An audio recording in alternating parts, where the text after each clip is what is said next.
menggali tentang pengantin Jawa Barat. Kebetulan beliau ini juga merupakan narasumber memang ahli di bidang tata rias pengantin Jawa Barat. Beliau itu penyusun buku tata rias pengantin Sunda Putri dan Sunda Siger, buku ini.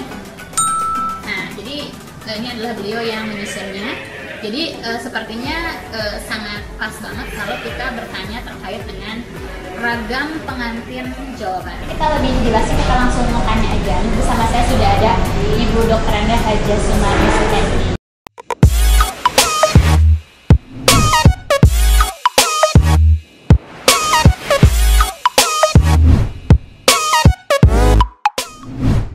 Ya Bu, saya mau tanya tentang ragam pengantin tradisional Jawa Barat. Jadi sebetulnya ada berapa banyak sih pengantin Sunda itu?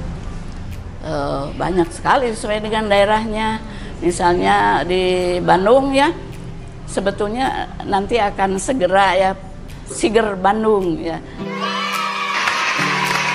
Iya. Dengan baju Bandungnya, insya Allah nanti ada yang akan menggarapnya. Tapi secara standar Bandung itu Sunda Putri, tidak terlepas daripada Sunda Putri dan Sunda Siger, yaitu khusus Bandung. Tetapi yang namanya Siger itu macam-macam, bukan hanya Bandung saja. Ada Siger Ciamis,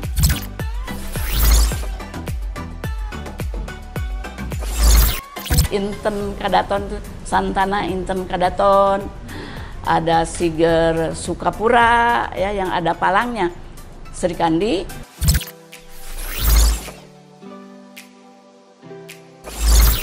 Yang non palang Sumbadra.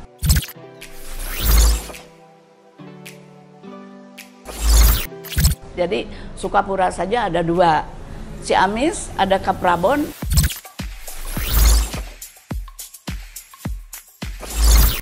Ada Santana.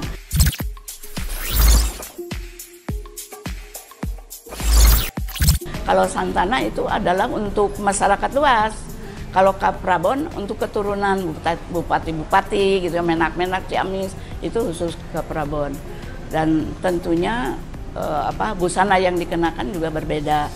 Kemudian Cirebon, ya dengan sendirinya Cirebon itu sudah baku itu dan tidak boleh dimodifikasi. Saya sudah tanya ke Sultan langsung ya, apakah boleh dimodifikasi? Tidak boleh. Tapi ada 2 macam, yaitu kebesaran Cirebonnya itu ini.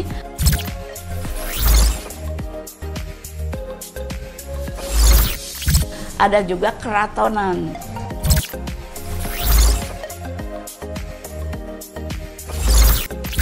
Itu khusus keratonan. Dan tidak memakai mahkota lakinya. Jadi memakai bendok. Ya, itu khusus keraton. Jadi itu baku. Kalau ingin pakai bendok, pakai keratonan. Kalau ingin pakai mahkota, pakai kebesaran Cirebon. Jadi itu mutlak. Bu, tadi kan Ibu udah cerita tuh, Ibu menggali ragam gaya pengantin Jawa Barat. Itu awal mulanya gimana sih Bu? Ibu bisa akhirnya tertarik untuk menggali, lalu Ibu bikin bukunya dan Ibu share sama kita nih, sampai akhirnya sekarang kita jadi tahu. Iya. Ya itu mulanya ya keprihatinan ya, misalnya di Ciamis kok pakai Jawa gitu. Kemudian Bandung kan Sunda Putri, Sunda Siger. Lihat ke Tasik pakai itu ya, misalnya ke Garut pakai itu. Jadi kita juga jadi berpikir nih harus punya nih tiap daerah. Tasik sekarang sudah punya Sukapura. Ya tinggal yang tidak boleh dipakai oleh masyarakat luas Sukapura bentuk Sumbadra. Yang tidak ada palang. Jadi khusus itu menak, kalau pakai itu, ini menak Sukapura gitu. Tapi pakai palang itu bisa saja istrinya dari Sukapura, suaminya luar. Itu pakai palang atau sebaliknya. Jadi kalau salah satu dari mempelainya itu Sukapura, maka diizinkan untuk pakai yang ada palangnya. Palangnya itu ya Bu ya. Oh gitu. Jadi itu tandanya bahwa tidak semua dari Sukapura. Iya. Gitu. Tapi jadi salah satunya dari Sukapura. Jadi boleh pakai palang. Nah tadi udah menerangkan detail tuh terkait dengan pelestarian budaya Ibu ya. Nah sekarang pertanyaannya adalah sejauh mana teman-teman khususnya Para perias muda ini gitu ya, Iya. boleh memodifikasi atau berkreasi dengan pengantin tradisional Jawa Barat. Nah, ini yang ingin Ibu pesankan kepada para perias ya. Siapapun bisa jadi perias kok. Mau ya kalau perempuan dari dulu juga ya, kita sebagai perias. Mau laki juga nggak apa-apa jadi perias. Hanya saja yang saya pesankan, judulnya saja perias pengantin. Jadi kalau pengantin ini mempunyai satu ciri ya. Karena kalau pengantin sama dengan undangan nanti bisa ketukar-tukar ya. Yang mana pengantinnya nanti ya. Malah misalnya artis memakai make upnya lebih ya, pakai busananya indah-indah, tetapi tidak punya ciri pengantin gitu. Jadi tetap saja sebebas apapun, ciri pengantin itu harus ada. Misalnya dia mengenakan batik, ya batik itu pakai span itu kan boleh, misalnya ada ekornya sedikit tuh boleh, tapi jangan sampai ekornya sampai kegusur-gusur gitu ya. Itu kan batik namanya, beda dengan kain biasa. Kemudian juga model busana ya, ya ibu bukannya ya terlalu jadul gitu, terlalu apa. Yang namanya pengantin kan perkawinan. Kalau perkawinan itu pasti agama ya. Yang tidak kawin bukan agama berarti. Jadi artinya busananya ini harus sesuai dengan judul itu. Jadi jangan sampai kebaya pengantin sampai ngablak-ngablak ya. Sampai jadi perhatian setiap terlalu seksi sampai dicemoohkan anak-anak gitu ya. Kemudian ya bisa saja yang datang laki-laki yang tidak ini ya, tidak kuat melihat hal yang begitu ya, ya itu kan bisa menimbulkan yang kurang bagus. Jadi tetap saja ada koridor, ada yang baku-baku ya, yang harus tetap dipatuhi oleh para perias pengantinnya. Apalagi pengantin muda yang sekarang ya merasa bahwa kalau memakai pengantin yang kayak dulu itu tidak laku lagi gitu. Boleh saja, karena jangan khawatir misalnya para perias yang masih menggunakan budaya-budaya, jangan khawatir kehilangan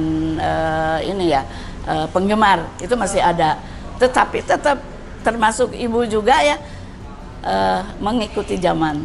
Kita juga harus mengikuti zaman. Hanya pesannya makna jangan sampai hilang, karena pengantin jangan tertukar dengan tamu undangan. Jadi pesan ibu kepada anak-anak muda ya, kalau perias kan tadi sudah ibu sampaikan, ini kepada anak-anak muda, jangan merasa tidak bangga kalau mengenakan busana-busana waktu pernikahan. Masih tetap dikenakan unsur-unsur yang ada maknanya. Karena walaupun bagaimana ada istilah kawin sore pegat isuk ya, karena di dalam melaksanakan pernikahan itu sembarangan. Jadi dianggap wah udahlah yang penting udah ijab, udah selesai. Jadi tidak sesederhana itu. Jadi pesannya begitu saja. Jadi makna dan tata krama bagaimana suami istri nantinya itu tergantung kepada waktu proses pernikahan. Nah, jelaskan teman-teman ya. Jadi betapa detailnya pengantin tradisional khususnya Jawa Barat yang diterangkan oleh narasumber kita kali ini. Mudah-mudahan teman-teman bisa mengambil hikmah dan juga kesimpulan baiknya. Terlepas dari itu semua, bahwa ternyata seni tata rias pengantin tradisional itu mengandung banyak sekali silpa dan makna di dalamnya. Itu terkait dengan aplikasi kehidupan kita berumah tangga yang sesungguhnya. Jadi baiknya kita sebagai narasumber tentu saja harus melestarikan, dan memang sudah sepantasnya kita yang memang melakukannya. Tapi menarik juga untuk kita bahas satu persatu terkait dengan pengantin tradisional Jawa Barat yang ternyata sangat banyak itu. Mungkin setelah ini kita akan membahasnya satu-satu ya. Iya.